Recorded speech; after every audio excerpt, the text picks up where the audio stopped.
Yeah, we are going online now. Okay.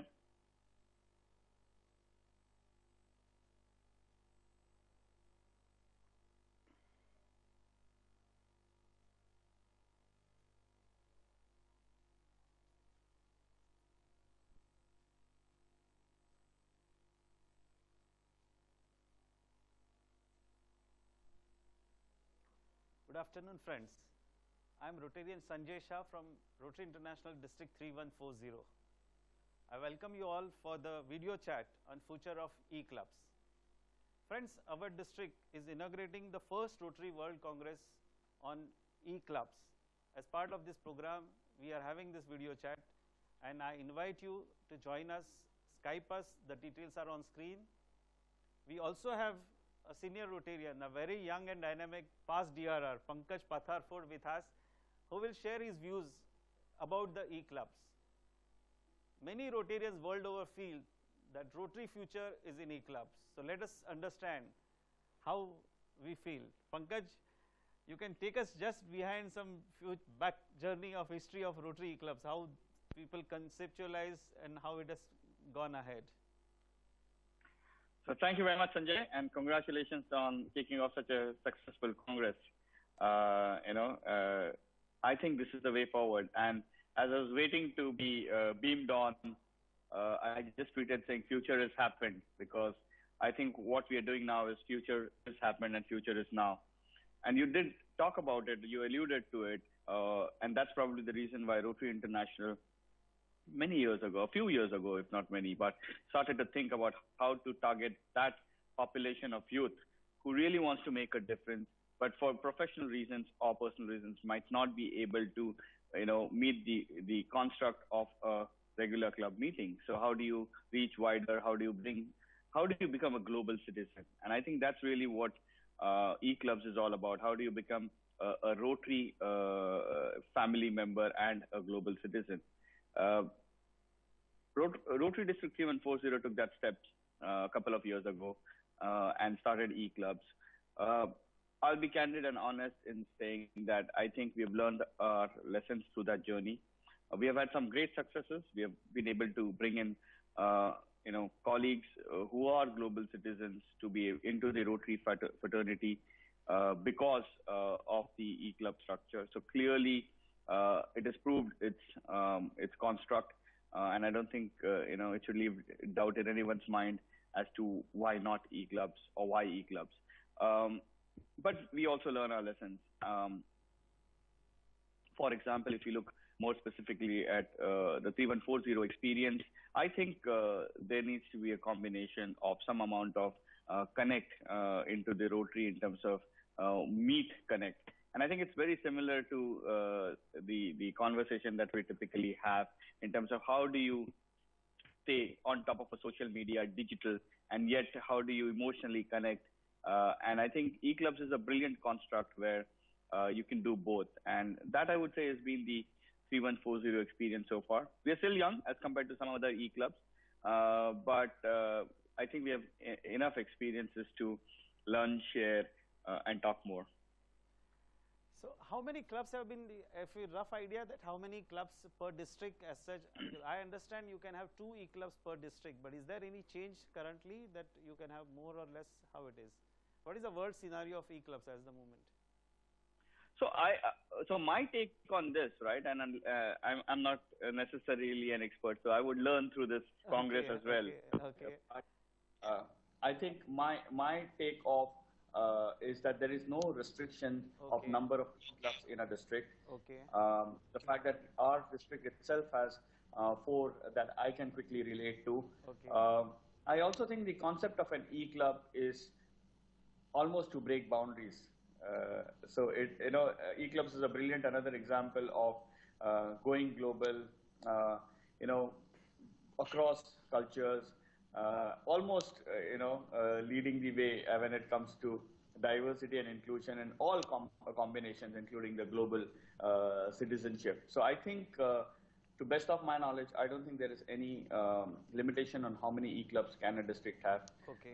What I would definitely say is sustainability is the key. So I think what each one of us should think about is how does the e-club sustain itself and stays just as much as you make efforts to sustain a regular Rotary club. So basically, apart from meeting on the internet, not meeting physically every week, the e-clubs meet once in a week. How does it operate as such? So our experiences around e-clubs is that I think Rotary International has been very encompassing, if that's the word that comes to my mind, in terms of how do you leverage the social media construct, the profile of members who normally would leverage the e-club construct because they're busy professionals traveling around or globally located in different parts of the world or the city or the country.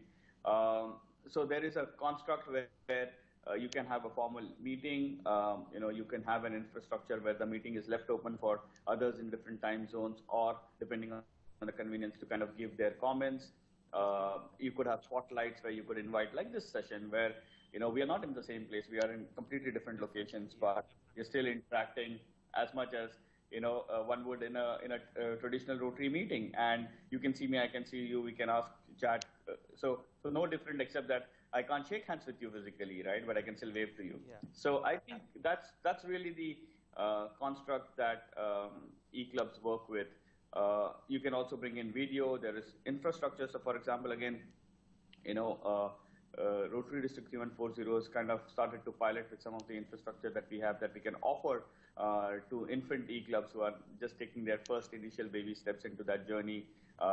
And as long as you have the basics like a website, a chat infrastructure, and an ability to connect like we've just done, then it's much more effective.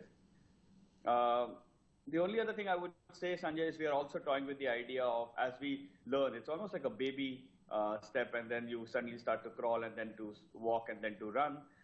We think at this point of time, there is a think or a thought process in 3140 around what we call as a hybrid club. So what does that really mean is it's a combination of e-clubs in all respects, but kind of think about an idea where the e-club at least once in a month, at least meet, face to face, or does a project together, especially for those e-clubs where the participation is more geographically easier or limited or restricted. So in that sense, they're in the same circuit. Okay. So it's not too much of travel to get together, because that also starts to build the camaraderie, the emotional connect, and then they can go back again to the e-club infrastructure and the wider technology infrastructure on their day-to-day basis. Because many people have doubt whether for e-club member have to log in simultaneously or they can log in during the week. How it operates, basically functions. At a particular time, like we meet physically at a particular place, particular time. In e-club also, they have to meet like that? So the understanding and the experiences we have had is we normally decide a time. Typically, a meeting is for 45 minutes, where you normally announce and most people log in the same time. Okay. But it also gives you the ability where you leave the meeting open, as it is called, for the next few days, where some of the members who could not join at that time can join in, reflect on the conversation. It's almost like how you do a look back of your history. It's like you go through the session, you kind of reflect on the views, you can post your comments and observations. Okay. And then at an agreed date, the meeting is closed, and then that whole session gets recorded as a meeting. So in a way, it is better that you are connected throughout the week rather than meeting once in a week. I think that will be a great benefit of e-clubs. I mean, also, if you think about our friends who are, and I'm just picking up one small example of our colleagues who are non-resident Indians, right? Yeah. And if you had somebody who's there, then you could do a meeting in India, and the colleague or a Rotary fraternity family member can dial in the night, give their comments, and both can come together. And how is typically managed? How these e-clubs are managed? It's the same setup like we have.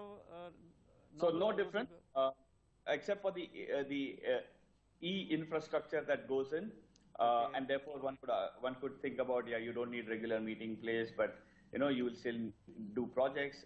Other than that, the commitments don't change. The commitments to the Rotary fraternity remains the same. The commitment to the districts remains the same.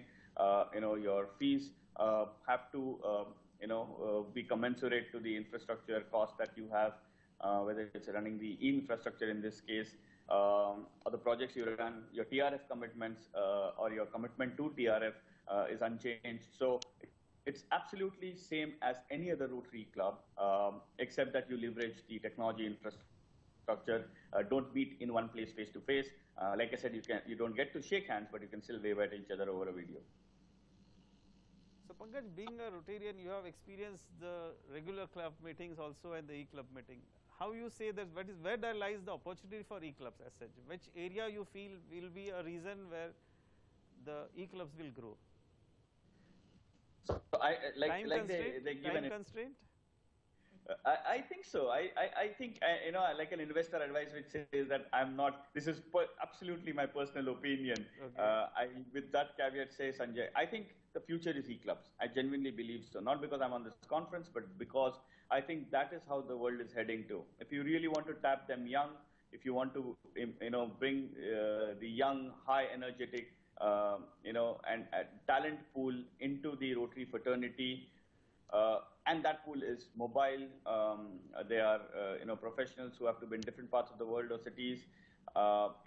Then e-club is the way forward, and probably the only way forward. And I think that's exactly why Rotary International years back thought about this and started this concept, because the whole idea being that if we didn't have this infrastructure, then I think we will not be able to tap that young, bubbling, high energetic crowd, which otherwise is mobile, and yet wants to make a difference to the society, wants to make difference to the community, and wants to be a part of Rotary.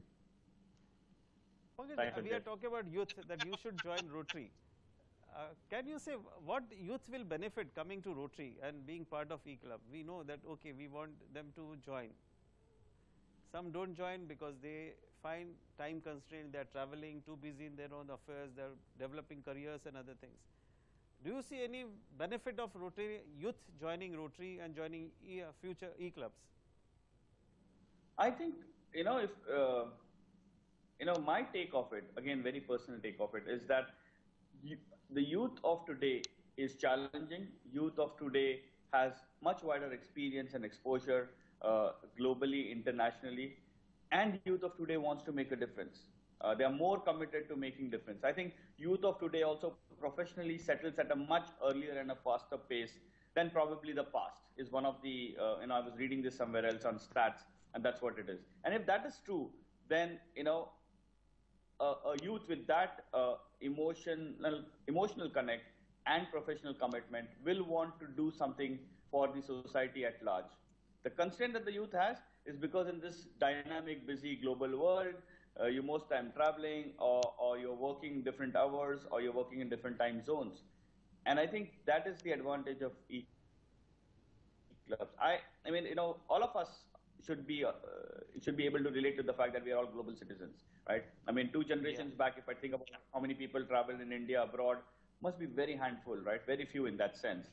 Today, you look at the airports, they're more busy than, some of our local bus stations. Yeah. So we are becoming a global citizen. And if that is the profile of the youth of going forward, who spends its time on mobile phones or on iPads, stay connected through different infrastructure, then to tap them, we got to hit that channel.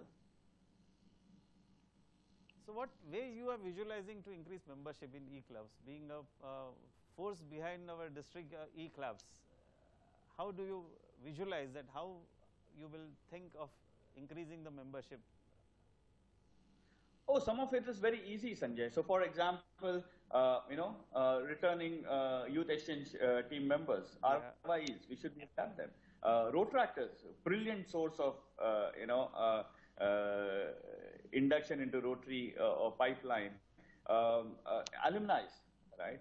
Rotarians who've not been able to, who have left the Rotary movement purely because of their inability to attend, every week that face-to-face physical meeting, would love to come back because they have tasted the commitment of a Rotary and want to be a part of Rotary. So they are the ones. So like I said, our youth exchange programs, our ILA programs, our Rotaract fraternity, alumni, easy connects, if you think about it. Pankaj, let me invite others who are on the Skype if they are looking at the program and would like to share their views. I will want them to connect to us. And we also have Rajit Menon, I think your colleague and past DRR. So let me see if I can get him through, so he can also share some of his ideas about the future of e-clubs. Thank you very much, We'll Sanjay. get back to you if we connect both of you. Thank you very much, Pankaj. Thank you. Thanks, Sanjay. Thank you. Like this, I can wave to you. Friends, this was Pankaj, a very young and dynamic person, and I think for people like Pankaj, we have been very senior in Rotary, and we know that today the youth finds it difficult to spare time, go to a particular place on a particular day. As Pankaj said, they are global citizens. So for youth, future is e-clubs, and Rotary's future lies in the youth. The more young blood comes in Rotary, Rotary has survived 100 years and it has to survive another 100 years. It will happen when youth gets involved, and Rotary has a lot of things to offer to youth, as Pankaj was sharing. Personal growth, of return to the society, what they got from the society can happen through Rotary. So let us see if I can get Rajit online. Rajit has been very senior, he is again a very young. He has been Rotary as a Rotractor, he was a past DRR, and now he is a Rotarian. So he has a lot of experience in Rotary. I think we are getting him in online. Just give me a couple of minutes. Yeah. Hi Sanjay. Yeah, Rajit, welcome to the chat. Hi Sanjay, good to hear you after a long time. Nice to hear from you. We just had Pankaj with us and we shared something about the future of e-clubs. Now, Rajit, what I would like to know from you, that how e-clubs can participate in projects. They meet online on the internet, but how you see e-clubs performing the projects for the society like the Rotarians?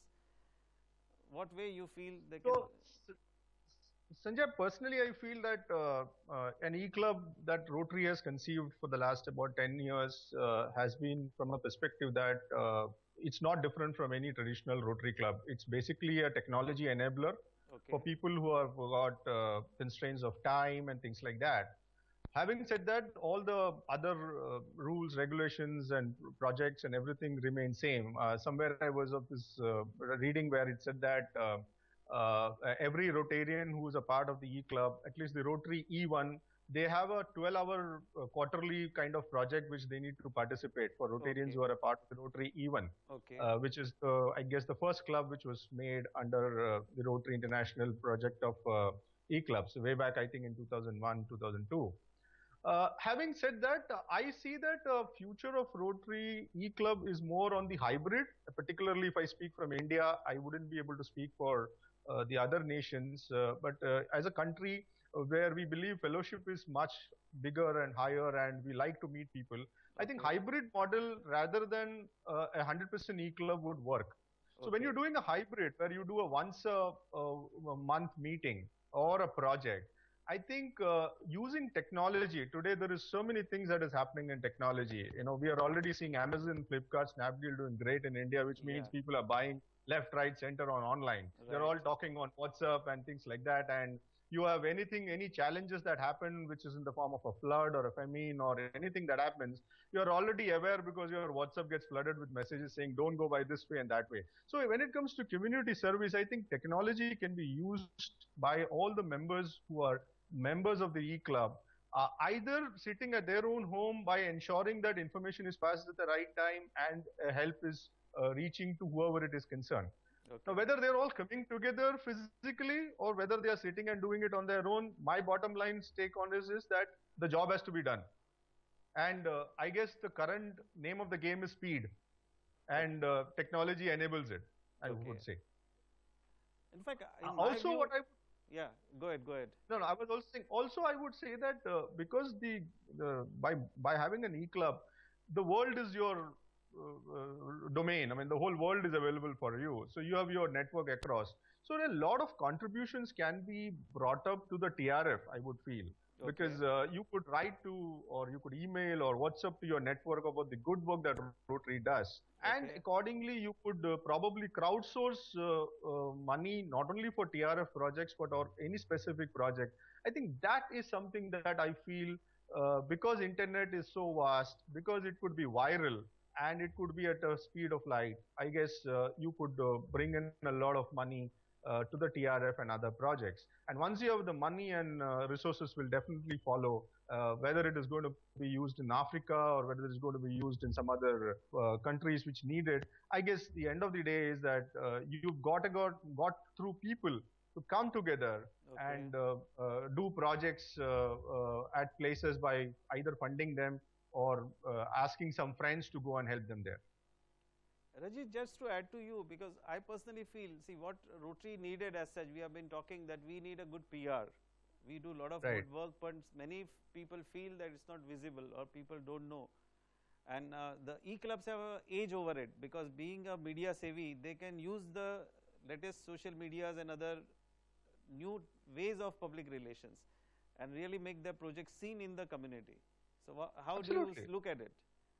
Absolutely. So the moment we talk E, and the moment it is E, we are in the world of Facebook and Twitter and LinkedIn and Yeah. so many things. And I'm sure, we're not trying to promote all these brands, but at the end of the day, that's social media today. Yeah. So using this social media in your own network, everybody today, I guess, if you were to take your mobile phone, you will have 100 people in your contact list. I might have 100 people in my contact list. And I'm sure everybody is either on WhatsApp or on Facebook or on Twitter, something or the other as social media is concerned. Yeah. So if a club, I mean, I'm not saying only e-club, I would say when traditional clubs, when they do any projects which are good in size, their videos are uploaded, they're on YouTube, and the links are shared at the Facebook level or the Twitter level. I'm sure this good work at some point in time will get recognized, and if there is a Rotary logo attached to it, I'm sure the wheel will be seen and noticed far and large. So that itself will generate PR. The only thing is that I guess my take is as follows. Rotary has not yet reached to the average age of, say, 40 or 45, because traditional clubs still have members who are probably 60 and beyond. Now, with due respect to everyone, the adaptation of technology, I believe, is taken far by people who are in the 20 to 35 age group today, probably. Okay. They are more savvy, they are more techno savvy, and they will be able to understand the updates and changes faster. So the members in the Rotary world who are a little older and seniors, I Okay. guess if there could be an updation to them in terms of how to use technology for communicating the good work that they're doing, Okay. I think that also is a very good starting point. So that we have a mix of youngsters who are wanting to come into Rotary and the old senior people who are guiding us by doing good projects as to what happened, and that is communicated. So this balance could change the name of the game in 5 years to come. And how you see the role of e-clubs for the world understanding in peace, because we call it our global NGO as such, and Rotary brings the globe together. So how the e-club can play a better role? So take an example of this program. It's a Congress. It's a well thought of program. I don't know how many countries, how many members are seeing it. So if Okay. you're going to have a symposium on peace and the whole world, and there could be enough people to come and speak on it, and various people tomorrow, you could have peace scholars coming and talking on their experiences. You could have Nobel Prize winners who probably need not be spent money by flying them in and out, but then they could be speaking from their homes or offices. But the bottom line is that you could have their thoughts shared among people, and that thought, why you should have world understanding and peace and things like that. If it is communicated and percolated to many members through technology, I think it's a Okay. great starting point. And e-clubs can do similarly the Global Grant project or the projects internationally as such, and take part in youth exchange activity and a lot of activities of Rotary International. I guess, Sanjay, like I said in the start, there is no great difference between an e-club Okay, and a normal okay. club. Let's So- understand that clearly, because my understanding about the statement of policy or the MOP or the bylaws, everything is same for a normal e-club. It's just that they are Okay. meeting online. Okay. So if there are projects to be taken which are under the ambit of global grants or any other which fits into the realm of the Rotary International Rotary, bylaws okay, and things okay. like that, Okay. why not? I mean, it can be easily taken up. One thing I would like to also add is that a culture in our Rotary District 3140, I'm sure other districts as well, is that we should encourage makeup attendance. Okay. That's a starting point, because traditional clubs where when members are not able to attend, I think if they could be given, like I used to do makeup attendance 5 years back when I was a Rotarian through e-clubs when it was under the pilot system. Okay. And I used to ensure that, somehow, because we used to be very clear that we should have an 100% attendance, Okay, because okay.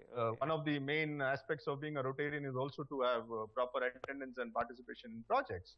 So makeup attendance is a good starting point, I think, for bringing people into the world of e-club. Rajit, being a DRR and a senior Rotractors, how do you feel the e-club should be managed? How it is basically anything different as a management in terms of managing the e-club than the conventional club? Well, not really. As long as managing would be that technology plays a key role here. Okay. So people who are technology savvy is somebody who would be looking forward to be a member of an e-club.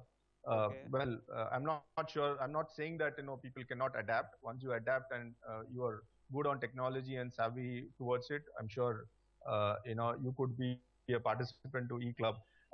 In India, in this part of the world, we are still evolving on broadband. We are hoping 4G has come in, and there could be better speed and things like that. Okay. So the next 5 years, we are at the cusp of a revolution as far as technology and speed of internet is concerned.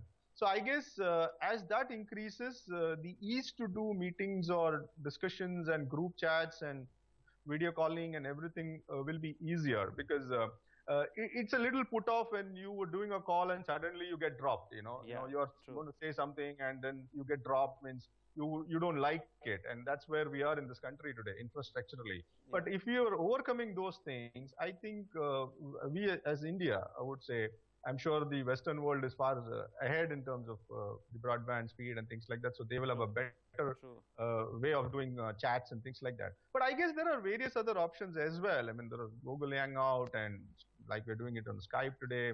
There could be paid certain things which also could give you a better speed and things like that. Okay. So managing to answer is easy, not a very difficult task. Okay. And is a very welcome thing, I would say, in years to come. So constitutionally, they follow the same rules like bylaws and. Yeah, to the best of my understanding, I think the constitution and bylaws. Constitution and bylaws. It's just that you will call them as Rotary Club of e-club, okay. So and so, whatever. Nomenclature would be a little different. So, yeah, I guess that's what I understand. So it's all everything similar to the conventional club. Except my the meeting is yes. happening on the internet. That's the difference primarily.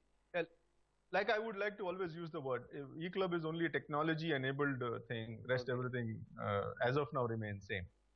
So where do you see e-clubs in 2020?